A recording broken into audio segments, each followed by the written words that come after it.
जय माता दी, जय माँ काली। आज बड़े दिनों बाद वीडियो बना रहा हूँ। बहुत से शिष्यों का मैसेज आ रहा था कि गुरुजी कुछ ऐसा उपाय बता दो जी जिससे अनुभव हो सके मेरे को जल्दी से जल्दी, साधना के भी और कोई साधना सिद्ध भी हो सके। देखो, साधना पहले तो बताऊं कि जब कोई, जिनको मैंने क्रीम बीज मंत्र की सिद्धि दे रखी होती है, जैसे वो मंत्र जब करते हैं तो धीरे धीरे उनके काम बनने लग पड़ते हैं। पर अब जब आपकी सोच जो है भौतिक सुख से ऊपर है, भौतिक सुख से ऊपर मतलब होता है, भौतिक सुख क्या होते हैं, धन होता है, ठीक है ना, भवन होगा, स्त्री होगी, ठीक है ना, और बच्चे होंगे, तो ये भौतिक सुख में आ जाता है। तो अब इनसे भी ऊपर आपकी इच्छा है, आप सोच रहे हो कि धन मेरे को अचानक से आ जाए, मुझे काम धंधा ना करना पड़े, या फिर कई सोचने लग पड़ते हैं कि बस ऐसे हो जाए, मतलब शेख चली जैसे भी अजीब सी हरकतें हो जाती है, तो वो आपको ही कहने का मतलब कमज़ोर कर रही है। धन कमाने के लिए हाथ पैर तो चलाने ही पड़ेंगे तब धन प्राप्त होगा, या फिर आपको सब्र करना पड़ेगा, आपको सिद्धि प्राप्त करनी पड़ेगी, शक्ति प्राप्त करनी पड़ेगी आपको साधना में, तब जाकर आपकी ये इच्छा पूरी हो सकती है।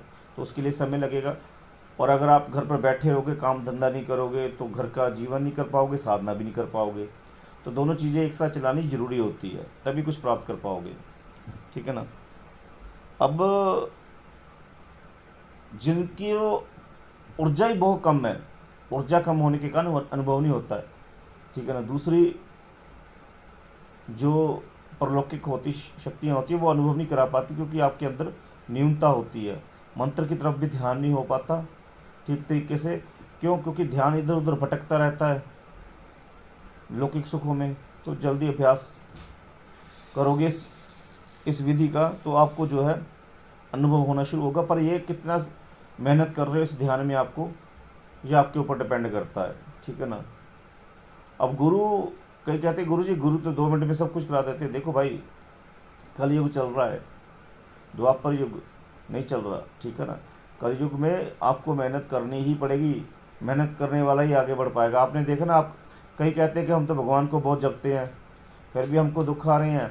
और कुछ इंसान जो है, जो नीच कर्म वाले हैं, वो सुख प्राप्त कर रहे हैं। भाई वो मेहनत कर रहे हैं, चाहे वो नीच कर्म भी कर रहे हैं, फिर भी मेहनत कर रहे हैं, जिस कारण जो है धन प्राप्त कर पा रहे हैं जल्दी से, ठीक है ना। बाकी रही बात नीच कर्म, तो नीच कर्मों का हिसाब जो है उनका होगा, पर पहले जो उनके अच्छे कर्म होंगे वो सामने आएंगे, फिर बुरे कर्म सामने आएंगे। और जो अच्छा इंसान होता है उसके पहले जो है बुरे कर्म सामने आते हैं, ठीक है ना, और अच्छे कर्म बाद में उनको सुख प्राप्त होता है। भगवान भी जल्दी से जल्दी पाप खत्म करता है जो अच्छे इंसान होते हैं। चलो, ये टॉपिक कहीं और जा रहा है। अब ये है कि कैसे आप जो है अपनी ऊर्जा को बढ़ाना शुरू कर दे। इससे देखो, अगर ये विधि का अभ्यास करोगे ना रोज़, तो आपको शक्तियाँ भी प्राप्त हो सकती है, अद्भुत शक्तियाँ प्राप्त हो सकती है। आप किसी के ऊपर आपको डिपेंड नहीं होना पड़ेगा, ना परी, ना अप्सरा, ना जिन्न, ना बेताल, किसी के ऊपर भी आपको जो है डिपेंड नहीं होना पड़ेगा। कि आप खुद एक ऐसी शक्ति बन जाओगे कि हर किसी का कार्य सिद्ध कर सकते हो। पर इसमें पहले आपको सिद्धि प्राप्त करनी पड़ेगी। ये विधि जो है बिना मंत्र के भी चलती है, मंत्र के साथ बड़ी स्पीड से, कहने का मतलब शक्तियाँ प्रदान करती है। मतलब अगर आप बिना मंत्र के इसका अभ्यास करते हो तब भी आपको शक्ति प्राप्त होगी होगी।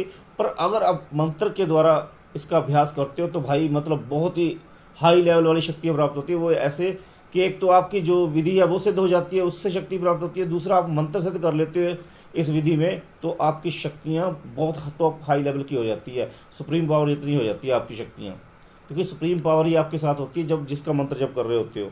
तो पहली विधि देख लो, इसको आंतरिक कुंभक भी बोला जाता है, ठीक है। पहले सांस दाहिने नाक से सांस लो, बाएं से छोड़ो, ऐसा 3-4 बार कर लो, 5 बार कर लो, ठीक है ना।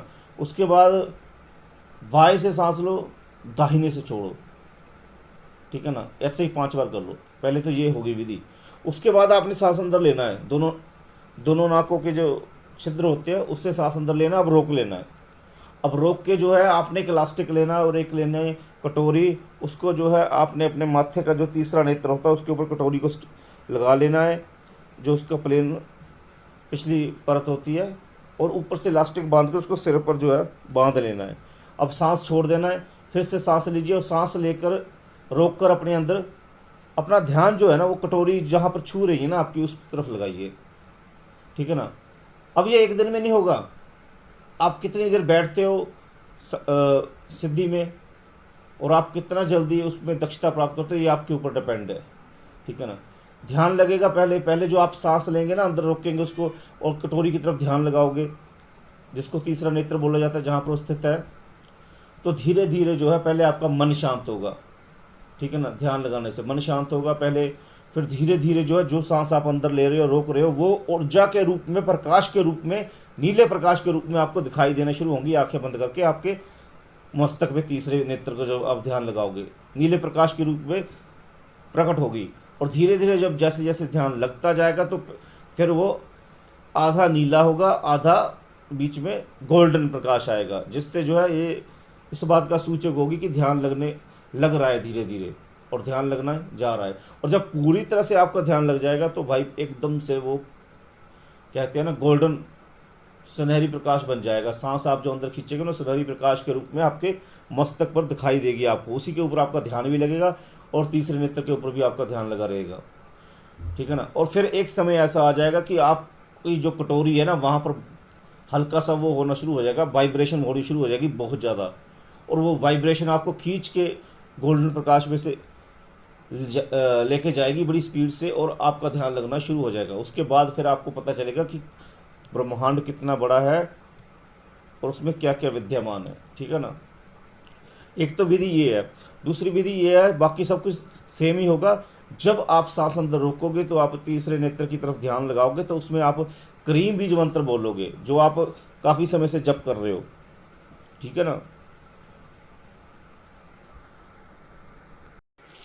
अब इसमें सबसे ज़्यादा मेन बात यह है कि जब आप क्रीम बीज मंत्र का बिना बोले अंदर मानसिक जप करोगे ना, तीसरे नेत्र की तरफ ध्यान लगाकर सांस रोक के, तो भाई ये क्रीम बीज मंत्र आपका तीसरा नेत्र सेकंडों में खोल देगा, टाइम भी नहीं लगाएगा। क्योंकि आप मंत्र जब काफ़ी समय से जप कर रहे हो और जब इसको इस विधि से आप मंत्र जप करोगे तीसरे नेत्र पर ध्यान लगाकर, तो आपका तीसरा नेत्र खुल जाएगा और आपको कई प्रकार की शक्तियाँ, मंत्र की शक्तियाँ तो भी प्राप्त होंगी। ठीक है ना। क्योंकि ये विधि जो है मंत्र को जपने वाली विधि भी कही जाती है, और ये एक तरीके से तुरीय अवस्था भी प्रदान करती है। तुरीय अवस्था अर्थात जो भाव में मन में हो वो उसी समय प्राप्त हो जाए, ऐसी शक्तियाँ प्राप्त हो जाती है। ठीक है ना। इसको करो। और क्रीम बीज मंत्र अगर आप रोज़ नहीं कर पाते हो तो आप सप्ताह में एक बार व्रत रख के 101 माला भी कर सकते हो। क्योंकि कई लोगों का यही मेरे को कहते हैं कि गुरुजी हमसे रोज़ रोज़ पाठ नहीं होता, हम काम धंधे वाले हैं तो हमसे टूट जाता है पाठ, तो सप्ताह में एक बार मंत्र जप कर लो, तब भी आप ये विधि से, कहने का मतलब, शक्तियाँ प्राप्त कर सकते हो क्रीम बीज मंत्र की। ठीक है ना। और ख़ुद भी शक्तिशाली पुरुष बन सकते हो। ठीक है ना। ये करो। बाकी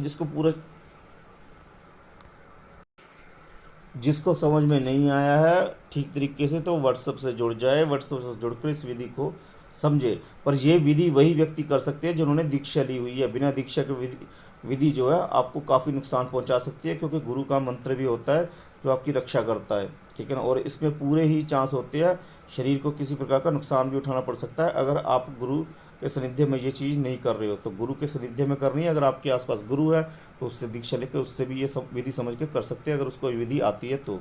ठीक है ना। बाकी व्हाट्सएप से जुड़कर अच्छे तरीके से समझ लीजिएगा। ठीक है ना। सभी मेरे जितने शिष्य ये विधि कर सकते हैं।